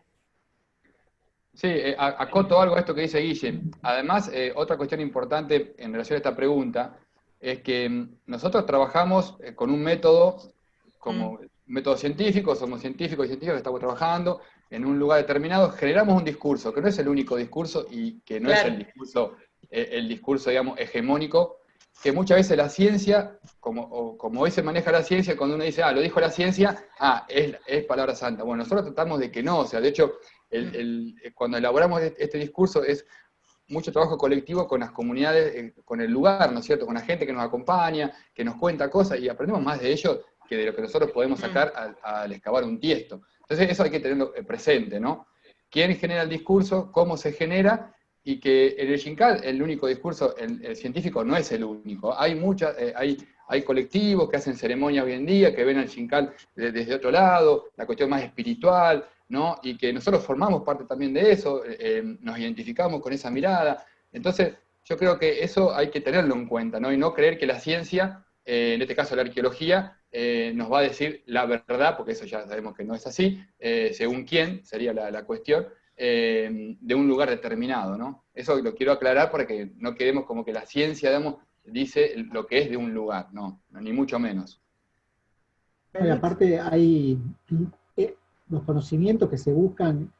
La arqueología tiene, como decía Cute, discursos específicos que parten del método científico. También la arqueología aborda temas que para mucha gente son irrelevantes, o sea, tiene un nivel de especialización y de análisis de algunos aspectos muy detallados que para un colectivo determinado son totalmente irrelevantes. Y entonces, los conocimientos que ciertos colectivos, que en el caso de los que trabajamos nosotros, comunidades de Aitas Calchaquíes, buscaron, se interesaron, no son los mismos que nosotros nos interesan muchas veces. Hace muchos años, cuando a mí me invitaron a participar de una reunión de la Unión de los Pueblos de la Nación de Aita de Salta, en 2010 creo que fue, y que dieron una charla sobre lo que estábamos haciendo, las investigaciones. Bueno, entonces yo pregunté de qué quería que hablemos, y ellos fueron claros que ellos no querían esa visión arqueológica de las periodizaciones, del tiempo lineal, de si después llegaron los incas, después llegaron los españoles. Lo que buscaban era, en su proceso, buscaban cierto conocimiento, por eso lo que dijimos antes de poner las herramientas a disposición de ciertos proyectos, ciertas causas, buscaban un conocimiento que era poder afirmar y fortalecer los procesos de autorreconocimiento identitario a partir de mostrar la conexión presente-pasado. Entonces lo que solicitaban a las investigaciones nuestras es decir, bueno, ¿qué encuentran ustedes en el pasado que sigue presente? Que nos hizo sobrevivir, qué aspectos culturales pueden demostrar y pueden rebatir aquellos discursos que dicen que no somos criollos, que somos gauchos, que somos salteños o lo que fuere. Entonces, eso nos llevó a un proceso de repensar nuestra producción de conocimiento para orientarla a eso, justamente, a mostrar esa conexión presente-pasado. Es decir, no se van a apropiar de los papers que escribimos para colegas. Es un conocimiento que tenemos que crear de manera distinta, por una parte. Y por otra parte, yo creo que la arqueología debe abrirse también, y es lo que estuvimos tratando de hacer por mucho tiempo, a otros conocimientos, que son los conocimientos indígenas, en el caso que trabajamos nosotros. Es decir, yo creo que hay muchos conocimientos que vienen de tradiciones orales, o también vienen de el habitar en el lugar, porque yo vivo en Buenos Aires, en un contexto urbano, y alguien que sabe, que vive en el campo, que es agrícola, que se dedica a la ganadería, tiene otro conocimiento. Entonces nosotros hemos buscado también que el proceso sea al revés, no ir a contar, sino ir a escuchar. Y no solamente ir a escuchar, sino también abrir espacios a esas voces. No apropiarnos de esa voz, no decir, bueno, ahora que con todo lo que escuché y me aprendí, escribo mi paper. Sino que esa voz aparezca en primera persona, en congresos o en publicaciones también, ¿no? Entonces me parece que también es bueno el otro proceso, el de no ver qué le podemos enseñar, entre mil comillas, sino qué podemos aprender, ¿no? Abrirnos a esas voces que tienen mucho conocimiento. Sí. Otra pregunta ahí para equipo Xincal de Barthelemy. Dice, en el Xincal se encontraron evidencias de uso pre-incas. Generalmente los incas se posicionaron en lugares de culto ya existentes. Bien.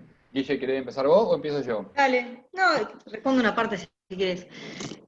Hay varias formas de apropiarse del espacio o de tipo de sitios que aparecen en el momento incaico. Lo que vos decís serían los sitios inca mixtos, sí, por así decirlo, digamos, por ejemplo, como pasa en La Paya o como pasa en Tilcara, digamos que, o como decía Iván, en La Huerta, donde hay un sitio tardío que pertenece a las poblaciones locales, y los incas ocupan una parte de este sitio y así, digamos. En cambio, el Xincal, ya lo definía Rafino, es como un sitio ceremonial, una capital administrativa, un centro administrativo, y estos parten desde cero, digamos. En un tincuy, que se denomina tincuy es el encuentro entre los dos ríos, en un paisaje muy particular, se fundan los centros administrativos o las capitales administrativas. No quiere decir que la gente o sea, el Xincal es netamente incaico, o sea, las construcciones son incaicas, la planta es incaica, la forma de construir con la piedra canteada es incaica. Lo que sí tenés enfrente de Xincal un sitio Aguada, es un sitio ceremonial, la Loma Larga, que también trabajamos con Cute en su momento, lo trabajó el padre de arqueología Res González. Digamos que hay sitios preexistentes en la zona, pero que Xincal es planeado y planificado de cero y construido desde cero a partir de su OSNU o de su plataforma ceremonial, según lo planteado por Rafino y que nosotros compartimos en cierta forma. ¿No, Cute? Sí, o sea, un poco, digamos, si yo te tengo que responder esa pregunta, en el Xincal se encontraron evidencias de uso pre-inca. Yo te diría que, o sea, se encontraron, como estaba comentando Guille, pero quizás no vinculado a lo que fue el proceso de construcción arquitectónica del sitio de Xincal. Pero sí es una zona, al menos con los estudios de los caminos que hemos hecho, se han encontrado cerámica mucho más temprana que la inca, cerámica pre-inca. ¿Querés los nombres? Cerámica Condorhuasi, cerámica Saugil, cerámica Ciénaga, Aguada, sin caer, digamos, en estos tecnicismos tan, digamos, de términos arqueológicos, es cerámica que estuvo de grupos previos, que estaban los grupos del lugar, ¿no? Los que estaban viviendo en ese lugar, y que después entraron en relación con los incas. Entonces, hay cerámica que se ha encontrado en los caminos, hay sitios asociados a esos caminos, por lo tanto, es una zona de paso que ya existía antes de los incas. Los incas vienen, se apropian de eso y construyen el Xincal. El Xincal hasta ahora, digamos, se habla de un único, o sea, un evento inca que hacen a la construcción del mismo.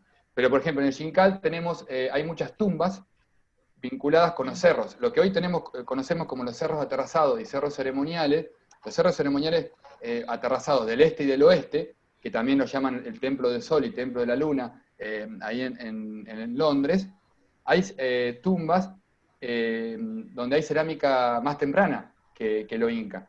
Pero eso ya tiene que ver con la idea de Xincal como una huaca, un lugar de entierro, un lugar ceremonial, donde iban diferentes grupos, ¿sí?, a enterrar y a vincularse con los cerros con esta idea de Apu, ¿no es cierto? Entonces, ya hay todo un uso del espacio previo a los incas, pero la arquitectura que tenemos hasta ahora estudiada en el Xincal es netamente inca. No hemos encontrado o sea, elementos que nos hablen de un asentamiento Aguada o un asentamiento Ciénaga, por decirlo de algún modo, o pre-incaico, en alguna de las canchas que estamos excavando en el Xincal. Hasta ahora no, pero sí era un lugar de paso, un lugar de culto previo a los incas. Yo de eso quería decir justo, bueno, retomando lo que decía Barthélemy, que te decía lugar de culto justamente, pienso, ¿no? Lo que me describiste, Cute, más allá de que no haya sido un asentamiento fijo de las poblaciones anteriores, evidentemente era un lugar de culto, porque si enterraban a sus muertos allí y demás, y eso me daba a pensar para unas cosas que hablamos antes también, que no hay una sola forma inca de conquistar, entre comillas, de relacionarse con las poblaciones locales, de ocupar nuevos territorios. Por eso es que es tan importante muchas veces ir de los casos particulares a lo general y luego volver, porque no hay una sola forma. Si hay algo que uno ve desde Ecuador hasta Argentina, es que hay infinidad de formas en que los incas ocuparon espacios, en que los incas dominaron a otras poblaciones, infinidad de formas en que los incas construyeron sus espacios de culto o su arquitectura de poder en diferentes lugares. Por ejemplo, nosotros mismos en el Valle Calchaquí Norte tenemos diferentes formas de cómo los incas se relacionaron con las poblaciones locales. En la Quebrada Humahuaca se relacionaron de una manera diferente. No en todos los lugares los incas construyeron lo que conocemos como sitios incas puros, que es decir, construyeron de la nada en un lugar donde antes los locales no estaban, o construyeron un sitio de la nada, como ustedes estaban diciendo con Xincal. Entonces yo creo que por eso es que muchas veces no se puede, digo, nosotros capaz que, digo, para todo el mundo en general, no se puede decir los incas hacían esto, siempre hacían esto, sino que es muy diverso. Ciertas problemáticas que nosotros tratamos, como la apropiación de lugares sagrados como serían los cerros, las montañas nevadas, uno siempre ve ahí también igual una forma de operar, algo que se repite. Sin embargo, y hay muchas cosas que se repiten, pero hay una gran diversidad y muchas veces hay que ahondar en esa diversidad y no quedarse ya con las fórmulas preestablecidas de los incas hacían tal cosa, porque nos podemos perder un montón de cosas que están pasando y de la relación justamente entre los incas y las poblaciones que dominaban. Sí, ahí sigo con preguntas. Ahí Marcelo hizo una y ayudo ahí a responderla. Dice, ¿podrían mencionar qué técnicas tuvieron los incas para fundir los metales y qué aleaciones realizaron? En ese sentido, Marcelo, en todo el noroeste de Argentina, lo que más se fundió fue la técnica que usaron, por así decirlo, fue la de hacer bronces estañíferos, bronce más estaño. Por lo general se utilizaron guairas, por ejemplo, en el sitio de Quillay que mencionó Guillermina, usaron ese tipo de estructuras o hornos para fundir, y en el caso del Valle Calchaquí, nosotros encontramos que se hacían producciones en la unidad doméstica, en los mismos fogones que cocinaban, ponían los crisoles o refractarios, y ahí realizaban este bronce estañífero. Pero también utilizaron otro tipo de aleaciones con oro, con plata, con zinc, le agregaban a la, ¿cómo se llama? A la carga de fundición, entonces hay como una variedad muy amplia. Seguimos con las preguntas. También Marcelo, por si recuerdan, dice, la mayoría de las palabras o nombres que encontramos en el norte de Argentina son aymara. ¿Recuerdan alguna palabra en esta toponimia que sea quechua?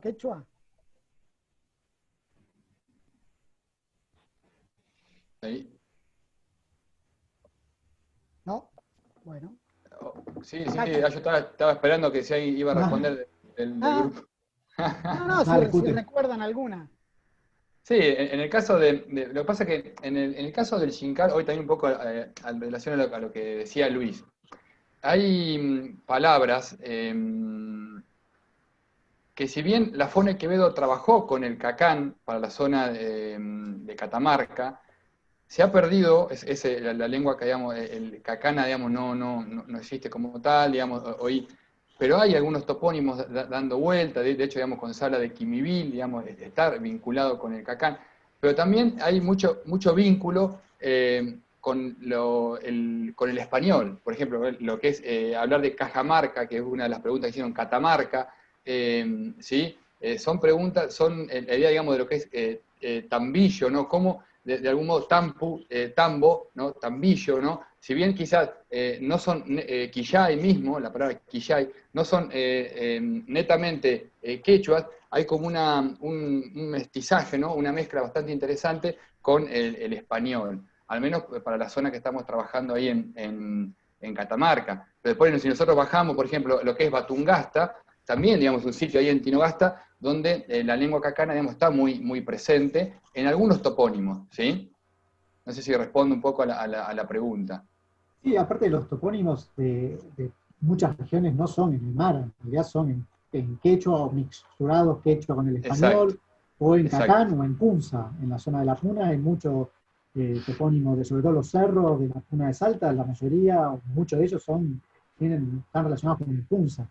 Hay algunas cosas del Chicha más al norte, pero pocas, pero digamos, el aymara está mucho menos presente.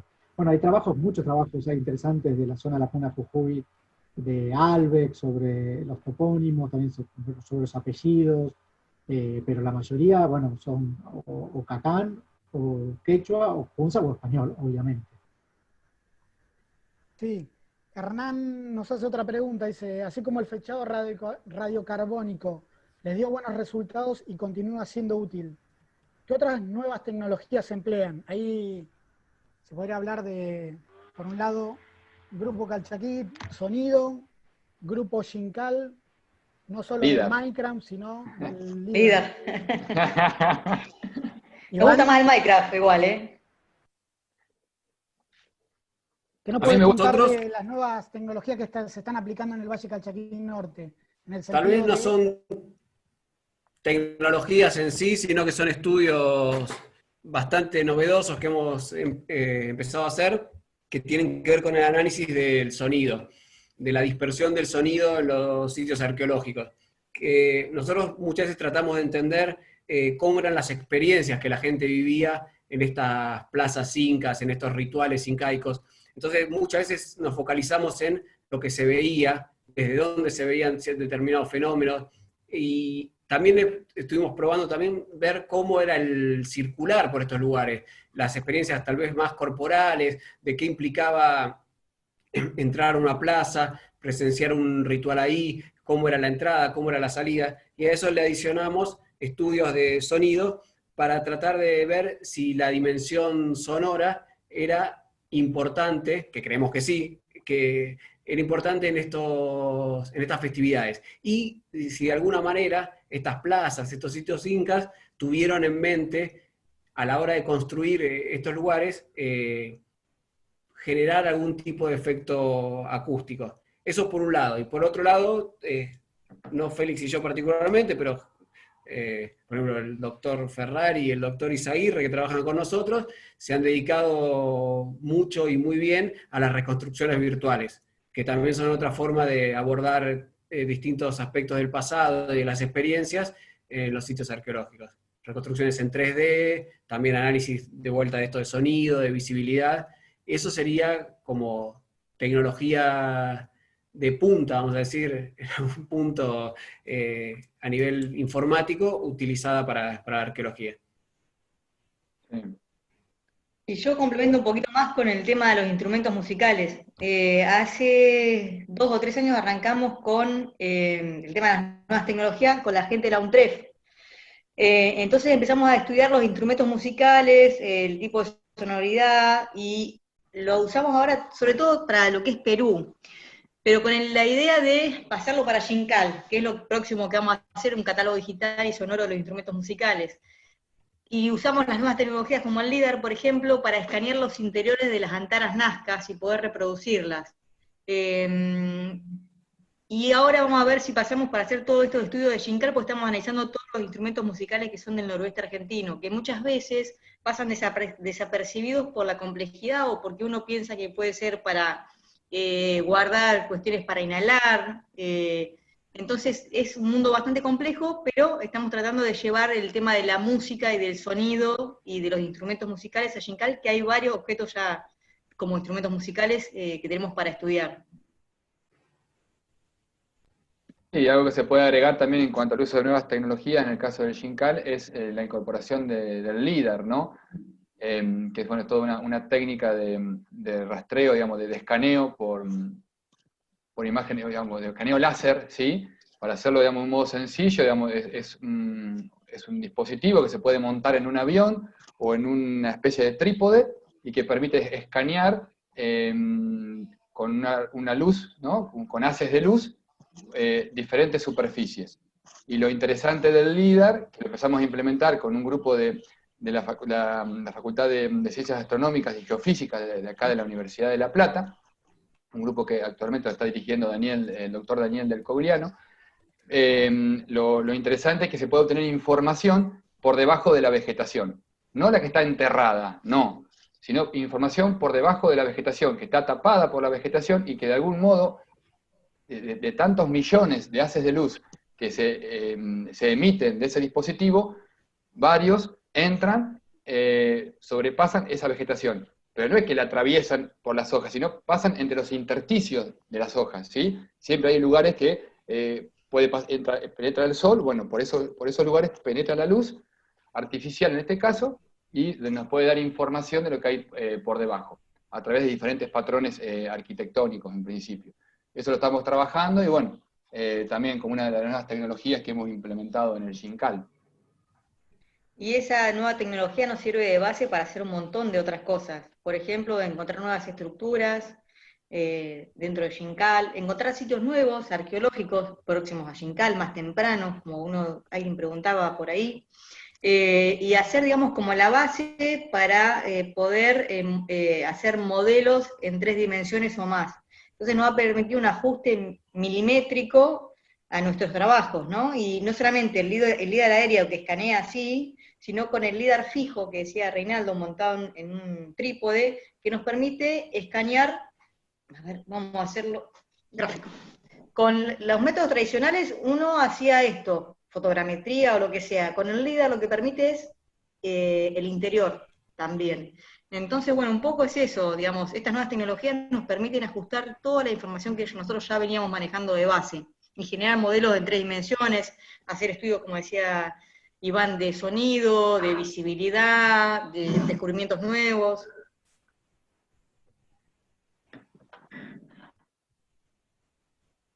Fue coordinador. No fue. ¿Tú querés decir algo? ¿Querés comentar algo? Moderador? Sí. Hubo una falla técnica del moderador ahí.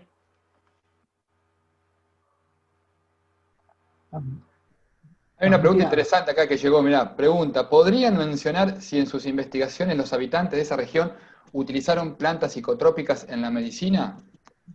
Y en el caso de Jincal hay algunos hallazgos en el Ushnu vinculados con el uso de alucinógenos. Sí, se están empezando a encontrar ahora. Todavía no se han publicado, pero se están encontrando. Pero sí, hay en varios sitios arqueológicos, digamos, el uso, digamos, de plantas psicotrópicas, tanto a nivel, digamos, de medicina, como a nivel como uso ritual, ¿no? Principalmente, ¿no? Donde el complejo alucinógeno ahí entra en juego muy significativamente, digamos.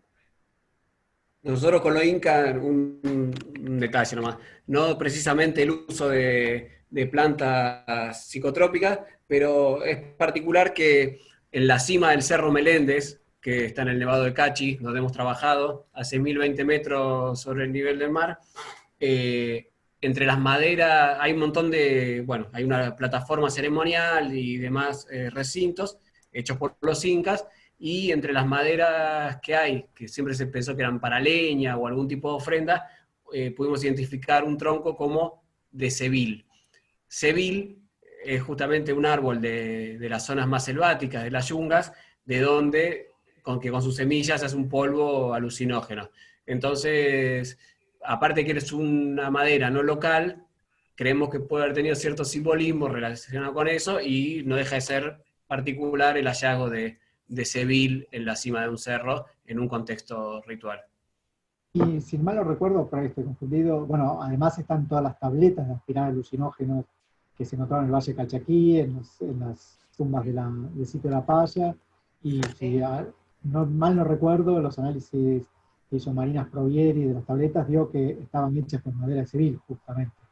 Acá hay toda una conectividad entre un simbolismo que tiene que ver con ese producto, ese lugar, traer la yunga a las tierras más altas, traer, bueno, o sea, no, hay una intencionalidad importante en eso. Y la presencia, obviamente, de esta práctica, ¿no? Que no sé si está relacionada con la medicina, eso sí, no se sabe bien, pero sí que tiene que ver con generar estados alterados de percepción y demás.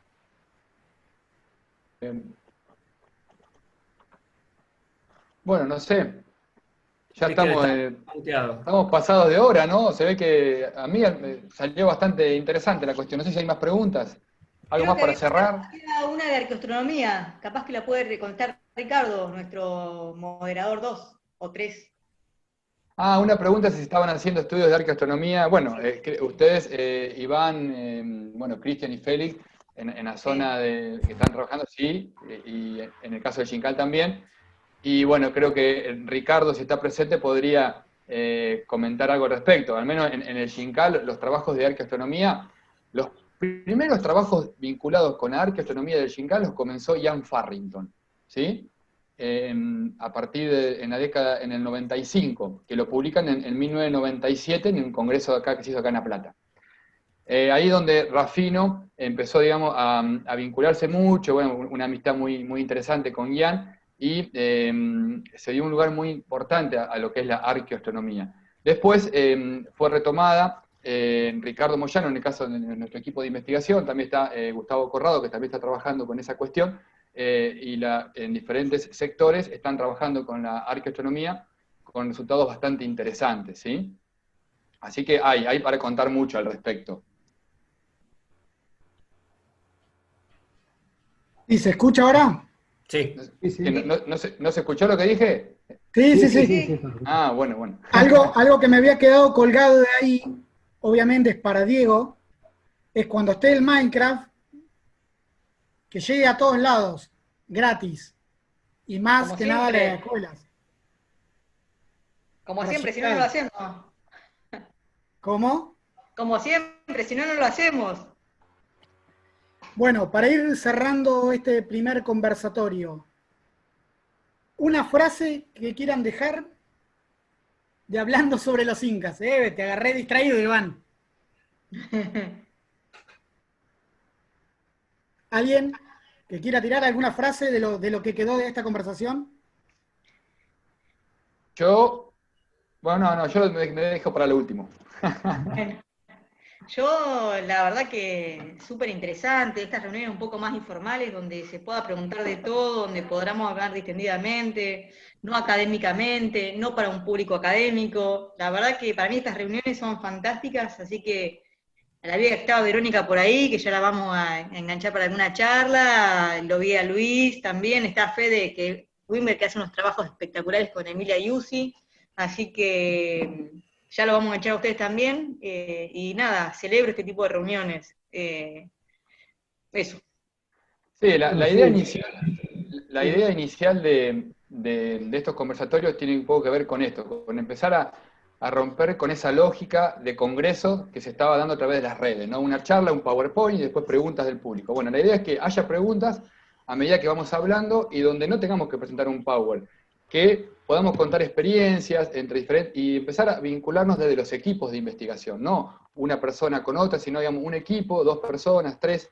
Y bueno, la idea es ampliarlo. Nosotros ya estamos poniéndonos en contacto con diferentes grupos a través de sus redes sociales, ¿no? De Facebook, de Instagram, y quizás aquellos grupos que no tengan redes sociales, pero también que son conocidos, nos estamos poniendo en contacto y empezando a elaborar diferentes cruces, ¿sí? De temas como etnobotánica, temas como cómo elaborar proyectos de investigación. Bueno, ahora ya Cristian nos va a contar cuál va a ser el próximo conversatorio, pero bueno, es un poco la idea, ir ampliando y donde empecemos a relacionar desde la lógica de equipos de investigación, de colectivos de investigación. Bueno, yo no, que sí, es re interesante poder, sobre todo en este contexto de encierro, poder hacer estas actividades que las tenemos bastante abandonadas por esta situación, y también agradecer a todos los que estuvieron presentes, a los colegas que nos honraron realmente con su presencia acá, como Verónica William, Federico, que nunca sé pronunciar bien tu apellido, Wimbelt. que la vi que estaba Margarita Gentile, la verdad que nos honran. Ah, estaba Margarita, mira. Sincera. Vi ahí, sí, con la presencia. Y bueno, esperemos que se puedan hacer más de estos. Iván. Bueno, ya creo que está todo dicho. Yo solo quiero agradecer a todos los que participaron, a los organizadores. Y nada, igual ya le dijeron, está bueno para poder hablar de otra manera, que salgan temas diferentes y de alguna manera interactuar entre equipos, que es algo que reclamábamos antes y no muchas veces hacemos. También ahí estaba Cristian Vitri, que estaba escuchando y aportando cosas. Y bueno, para cerrar, les quería comunicar que el próximo conversatorio, muy pronto va a salir el flyer. Estén atentos, van a participar en el proyecto Barrancas y el proyecto Palca, que trabajan en el noroeste de Argentina. Así que estén atentos y vamos a ver cómo cómo seguimos con estos conversatorios y con esta segunda jornada de charlas. Por mi parte, agradecerle a los expositores, a los charladores y a todos, todas, todes aquellos que escucharon y participaron de este conversatorio. Así que, está ahí Barthélemy también, saludo, que está desde México mirándonos. Así que bueno, abrazos para todos y nos estamos viendo dentro de 15 días. Saludos.